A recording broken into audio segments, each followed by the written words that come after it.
Sa pumapagpalang umaga sa ating lahat. Ito pong sa umaga pong ito, narito po tayo upang mag-aral ng salita ng Panginoon. So, bago po natin pasimulan ang lahat, tayo po muna ay umawit sa Panginoon at pagbigay papuri sa Kanya. Hallelujah. Hallelujah. Hallelujah. We praise you, Jesus. We worship you, Lord God. Hallelujah. Hallelujah.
po kami mag-aaral ng mga salita, Panginoon. Dalangin ko po, Lord God, na sa umaga po ito ay itatak niyo po sa aming mga puso at isipan ng bawat mga sasabihin, Panginoon, ng mga nagtagapagsalita, Panginoon.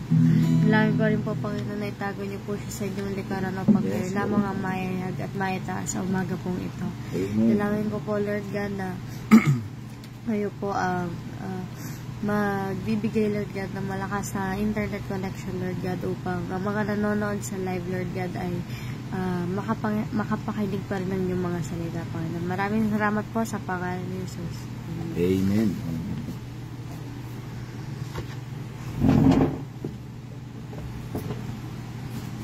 So, purihin ng Panginoon at isa pong pinagpalang umaga sa ating lahat.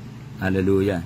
So ang ating pong devotion ay nanggagaling po dito po sa Laguna, sa Bay Laguna, Door of Faith Church Bay Laguna. At under po kami ng Distrito 6 sa pangunguna po ng ating Pastora Cheryl Manansala. So purihin ng Panginoon at isa pong pinagpalang umaga sa ating pong lahat. Hallelujah. So praise the Lord. At ang magiging topic po natin ngayong umagang ito, hallelujah, at ayon sa pagkakasabi sa akin ng ating Pastor Jerayal, hallelujah, ay itong ikatlong wika, hallelujah, ng Panginoong Hesus sa krus ng Kalbaryo. So mga kapatid, itong week na ito ay isang paggunita o pag-alaala sa pagpapakasakit ng ating Panginoong Hesus sa krus ng Kalbaryo.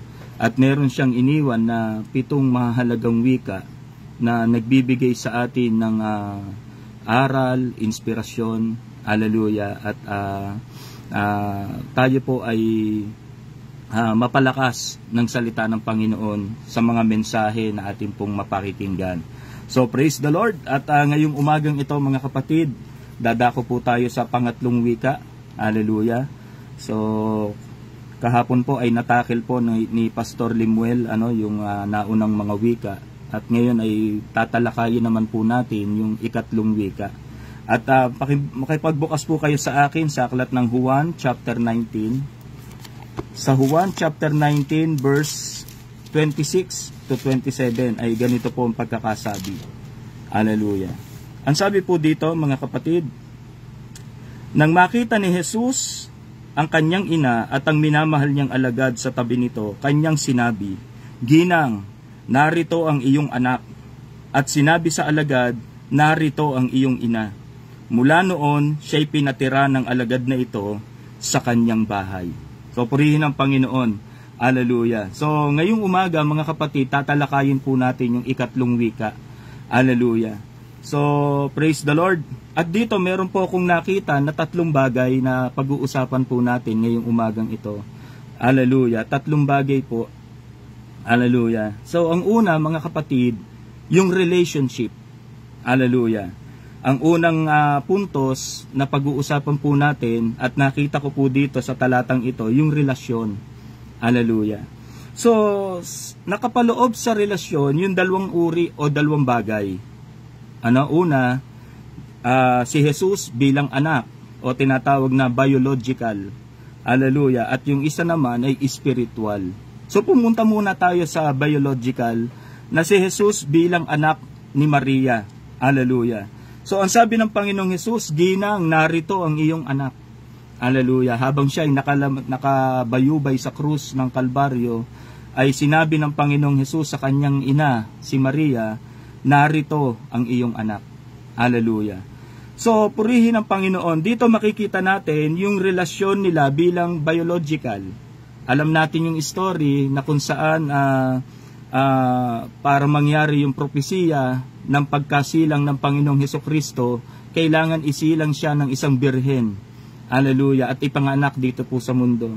Hallelujah. So kagaya po natin ng mga yung mga tao, hallelujah, pinapanganak po tayo ng ating mga magulang, ng ating mga nanay. Hallelujah. At ang Panginoong Hesus ay ipinanganak din. Hallelujah. Bilang tao.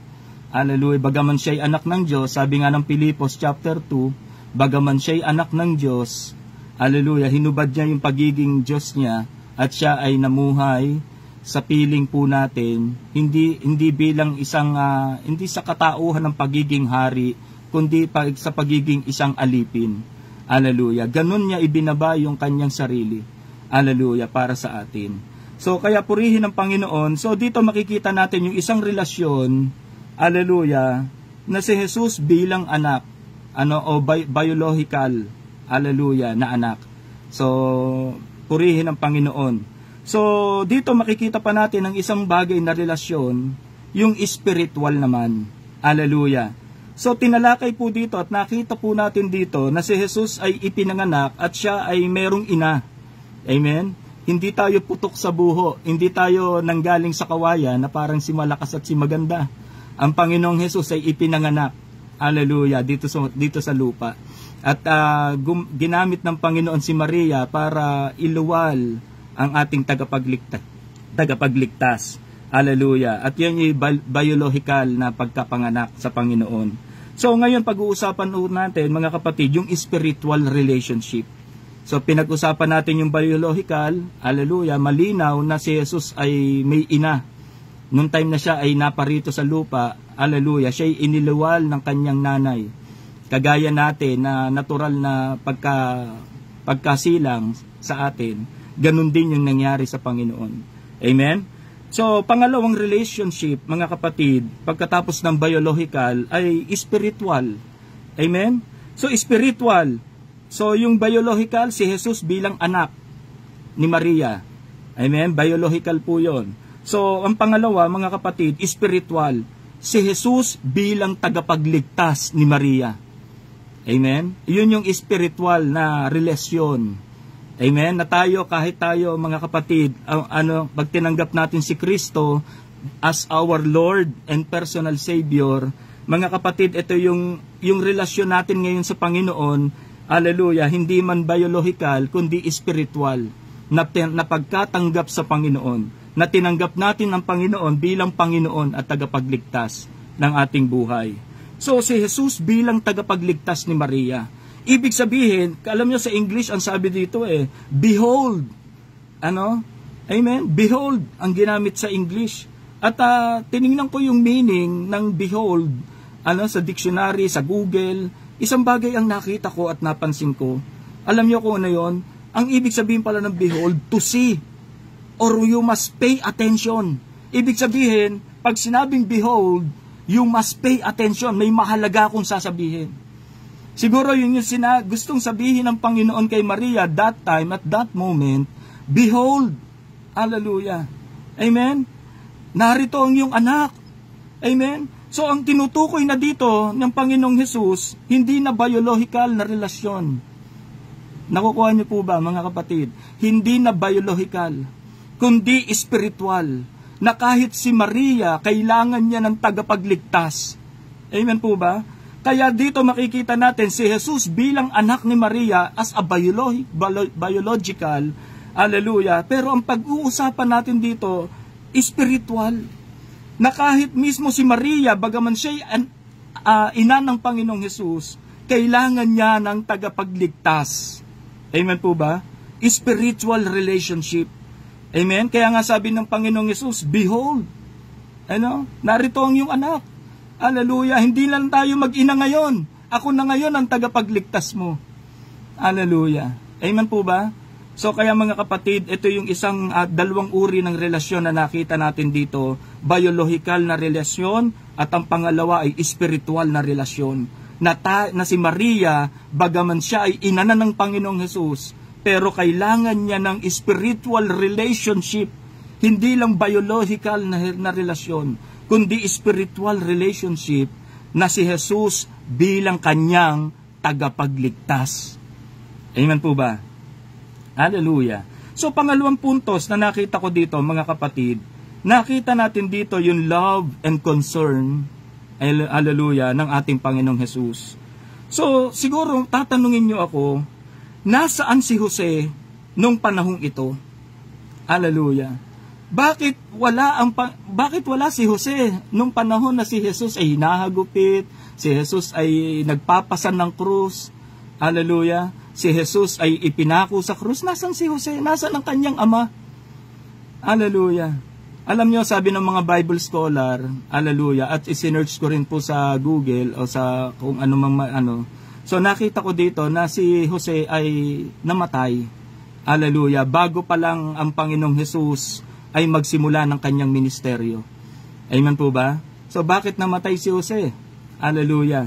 Siguro base sa aking pastor's jet commentary.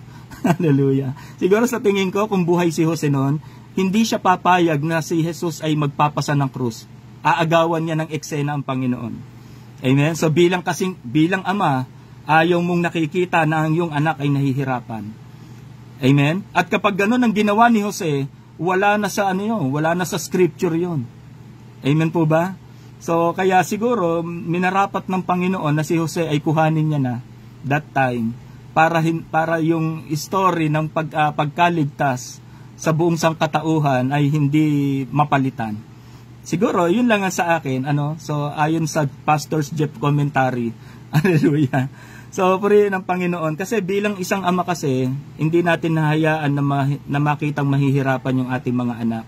Siguro, kapag nakita ni Jose, ang Panginoong Hesus ay nagpapasan ng krus, hallelujah, hinahagupit, hindi ako papayag. Kung ako ang ama, hindi ako papayag. Hallelujah, ipagpapasan ko ng krus ang anak ko. Hallelujah. Amen? Pero dahil nga hindi siya ang dapat magpasan, kundi si Simon, hallelujah. Kasi alam niya yung story niya, at the cross, hallelujah, ipinapasan ng mga sundalong Romano ay yung krus, dun po kay Simon na taga Cirene. Amen? So, kung ang kanyang ama ang magpapasa noon, wala na siya sa eksena. So, mga kapatid, nasan nga ba si Jose nung panahon ito? Sabi ng mga Bible scholar, hallelujah, bago tumungtong ang Panginoong Hesus sa kanyang ministeryo, at the age of 30, wala na po si Jose. Siya po ay kinuha na ng Panginoon. Amen po ba? So, ngayon, love and concern. Pag-usapan po natin sa pangalawang puntos, the love and concern. Inalala ni Jesus si Maria, hallelujah, doon sa krus ng Kalbaryo. Amen? Kaya inihabilin niya ito kay Juan. Amen? Kaya nga sabi diyan, hallelujah, sabi niya dito sa John chapter 19, yung ating teksto, Ginang, narito ang iyong anak. At sinabi sa alagad, narito ang iyong ina. Amen? So dito makikita natin na itinatagubilin ng ating Panginoong Hesus si Maria sa kanyang alagad na si Juan. Amen po ba? At dito makikita natin, mga kapatid, hallelujah, bakit inihabilin ni Jesus si Maria kay Juan? Kung makikita po natin, mga kapatid, marahil ay nakakitaan ng Panginoong Hesus si Juan, hallelujah, ng isang napakagandang karakter. Uulitin ko. Nakitaan ng Panginoong Hesus si Juan ng isang napakagandang karakter. Alam niyo kung ano po yon, mga kapatid? Karakter na hindi nang iiwan hanggang kamatayan. Amen po ba? Among the 12 disciples, mga kapatid, isa lang ang natira na hindi iniwan ng Panginoong Hesus hanggang sa kamatayan. Amen? Nasaan sila Pedro? Nasaan sila Andres? Nasaan sila Hallelujah. Nagsipagtaguan sila. Hallelujah. Amen? Nung panahon na si Jesus ay ipinapako sa krus, hinahagupit, nagsipagtaguan ng mga alagad. Maliban sa isang alagad, hallelujah, na sinamahan ng Panginoon hanggang kamatayan at hindi siya iniwan. Kaya kung nakitaan ng Panginoong Jesus si Juan, hallelujah, ng isang napakagandang karakter, ang hindi mang-iwan. Amen? Kaya mga kapatid, hallelujah, isang napakagandang karakter yung hindi nang iiwan. Ayan po ba? Kaya kung kayo, mga kapatid, may mga pastor kayo, hallelujah, huwag niyong iwanan ng pastor niyo. Kahit anong hirap, kahit anong problemang dumaan, kahit anong pagsubok ang dumaan, huwag niyong iiwanan ng inyong pastor. Huwag niyong iiwanan ng inyong mga tagapanguna. Amen po ba? So dito makikita natin, His love and concern, hallelujah, nagkaroon ng concern si Maria, si Jesus kay Maria. Amen? At ipinagkatiwala niya ito kay Juan. Hallelujah. Sapagkat si Juan ay nakakitaan niya ng isang napakagandang karakter na hindi nang iiwan. Amen? Hindi katulad ng ex mo, iniwan ka. Hallelujah. So, ang Panginoon si Juan hindi nang iwan. Amen? Hallelujah. So, purihin ang Panginoon. So, mga kapatid, isa pa pong nakita ko dito sa love and concern na tayo bilang mga anak, hallelujah, alam ko lahat tayo anak. Amen. Wala naman ditong putok sa buho o walang nanggaling sa kawayan. Hallelujah, lahat tayo ay isinilang ng ating mga magulang. So tayo bilang mga anak, kagaya ni Jesus, dapat magmahal din tayo sa ating mga magulang. Amen po ba?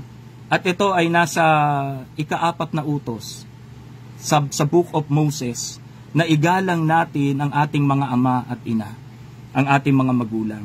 Alam niyo kung bakit, mga kapatid, tayo bilang mga anak, kagaya ni Jesus, ay dapat nagkakaroon tayo ng pagmamahal at concern sa ating mga magulang.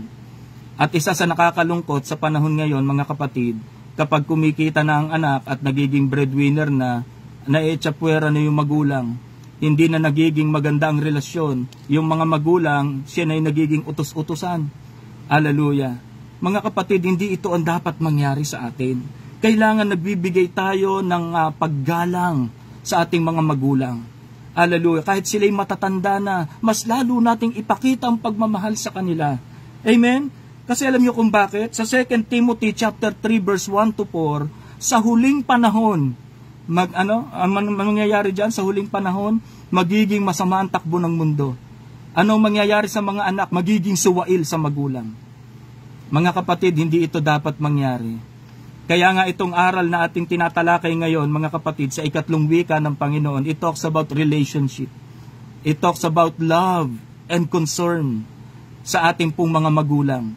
Kung ikaw ay may magulang pa, hallelujah, ipakita mo ang pagmamahal sa kanila, ang pagmamalasakit sa kanila. Amen? So, purihin ang Panginoon. Alam niyo mga kapatid, hallelujah. So, salamat sa Panginoon. Hallelujah. So, sumunod mga kapatid, hallelujah. Pangatlong puntos na po tayo. Hallelujah. Bago po tayo humaba. Hallelujah. Pangatlong puntos, our duty and task. Ano naman yung our duty o yung ating task na dapat gampanan at dapat gawin? So, unang-unang puntos, pinag-usapan natin, relationship. Hallelujah. Pangalawa ay love and concern. At ang pangatlo, ano yung duty natin? Ano yung task? So, dito makikita po natin sa John chapter 12, verse 50, ganito po ang pagkakasabi, for whoever does the will of the Father in heaven is my brother and sister and mother. Hallelujah. So, ang mga sumusunod daw sa kalooban ng Diyos, ng aking amang nasa langit, ang siyang kapatid ko at aking ina. Hallelujah. Amen? So, dito makikita natin, our task and our duty, hallelujah, ay gawin ang kalooban ng Panginoon. To do the will of God. Amen po ba? So, ano ang naging nito? So, after ng sinabi ng Panginoon, narito ang iyong anak, at sinabi sa kanyang alagad, narito ang iyong ina. Ano ang ginawa ni Juan after noon? Yung kanyang ginawa, sinunod niya yung sinabi ng Panginoon, yung kalooban ng Diyos. Anong sumunod na talata dyan? Siya'y, mula noon, siya'y pinatiran ng alagad na ito sa kanyang bahay. Amen? Kinuha ni Juan yung si Maria at pinatira sa kanyang bahay. Amen po ba? So, kaya mga kapatid, dito makikitaan natin, hallelujah, na our task and duty, hallelujah, ay gawin yung kalooban ng Diyos sa ating mga buhay. Hallelujah. At ito po yung tatlong bagay na ipinapakita po dito, mga kapatid, sa talatang ito, sa 3 wika na ito, hallelujah, gawin po natin yung kalooban ng Diyos. Amen po ba?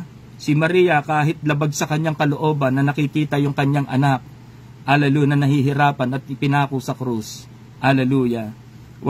Hindi siya umagaw ng eksena. Hindi niya kinuha yung panghataw. Hindi niya kinuha yung martilyo na nagpapako sa krus. Amen?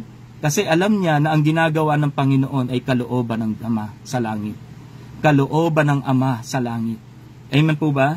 So, kaya mga kapatid, sa pagkakataong ito, makikita po natin ang kahalagahan ng 3 wika na ito.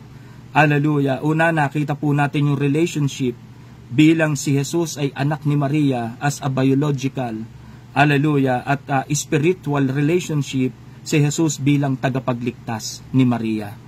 Amen po ba? And love on pangalawang puntos, love and concern. Hallelujah. Ipinakikita dito yung concern ng Panginoong Jesus sa kanyang ina. Kaya tayo dapat, mga kapatid, may mga magulang pa, pakitaan mo sila ng pagmamahal at pagmamalasakit. Hindi lamang sa iyong mga magulang, kundi sa bawat kapwa. Hallelujah. Maipakita natin yung pagmamahal. Hallelujah. At our task and duty is to do the will of God. Amen? Uulitin ko, yung ating task and duty is to do the will of God. Hallelujah. Marahil ay kinakitaan ng Panginoong Hesus si Juan ng isang napakagandang karakter. Kaya inihabilin niya ang kanyang ina kay Juan. Amen? Si Juan na hindi nang iiwan. Amen po ba? Si Juan na hindi nang iiwan. Kaya mga kapatid, kahit anong problema, kahit anong pagsubok ang pagdaanan natin, huwag nating iwanan ng Panginoon. Hallelujah. So purihin ang kanyang banal na pangalan at sa Diyos po ang pinakamataas sa papuri. Tayo po ay manalangin. Aming Ama, aming Diyos na makapangyarihan sa lahat, salamat po sa iyong mga salita na aming pong napakinggan ngayong umagang ito. Ako po ay nananalangin, Panginoon.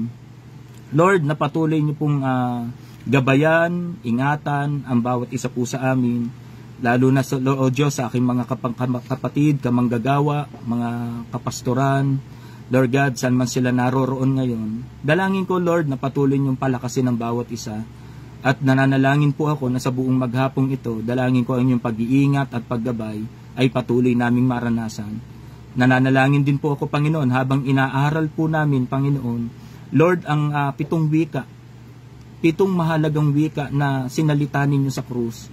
Lord, dalangin po namin, Panginoon, ito ay patuloy na magbigay sa amin ng kaalaman, ng inspirasyon at kalakasan, Panginoon, para po sa bawat isa na naglilingkod sa inyo, Panginoon. Kaya Lord, hayaan po ninyo, Panginoon, na ngayong umagang ito ay patuloy naming mabuksan ang aming mga puso't kaisipan sa iyong mga salita, O Diyos. Kaya Lord, maraming salamat po. Pagpalain niyo po ang bawat isa po sa amin, ang aming pong Door of Faith Organization, sa pangunguna ng aming Pastor Joseph Masaredo at ang kanyang buong sambahayan, maging ang buong Masaredo, Panginoon, Lord, at kay Mami Mars, Lord God, nananalangin po kami at nagsasalita ng iba yung kalakasan. Lord God, sa oras na ito, nilalapid din po namin sa inyo ang bawat guro ng Bible School, Panginoon, Lord God, at sa mga estudyante, lalo na sa mga magtatapos, Panginoon, ng kanila pong pag-aaral. Lord God, pagpalain po ninyo ang bawat isa po sa kanila, at gayon din, Lord, pagpalain din po ninyo, Panginoon, ang mga district supervisors, Lord God, hallelujah, from District 1 to District 9, Lord God, nananalangin po kami, Panginoon, ng paglago ng bawat mga gawain, Panginoon, sa bawat mga distrito, at magkaroon ng isang malusog at maayos na samahan at relasyon ng bawat mga kapastoran sa loob ng distrito. Kaya Lord, maraming salamat po. Pagpalain din po ninyo, Panginoon, maging ang ibang mga organization na kung saan kayo ang itinataas, Panginoon. Pagpalain din po ninyo, Panginoon. Kaya, O Diyos, maraming pong salamat. Pagpalain niyo po, Panginoon, ang bawat isa po sa amin. At nananalangin po ako, Lord God, hanggang sa araw ng bukas, sa pagpapatuloy, Panginoon, ng huling 7 wika na sinalita ninyo sa krus, ay patuloy na nasamahan po ninyo ang bawat magiging mga tagapagsalita sa mga susunod na araw, Panginoon. Kaya Lord, maraming salamat po. Sa inyo po ang lahat ng papuri, pasasalamat, pagluwalhati at pagsamba sa pangalan ng Panginoong Hesus. Amen and amen. So, purihin ang Panginoon. To God be the glory. Isa pong pinagpalang umaga po sa ating lahat. Hallelujah. God bless us all. Hallelujah. Asan ba yung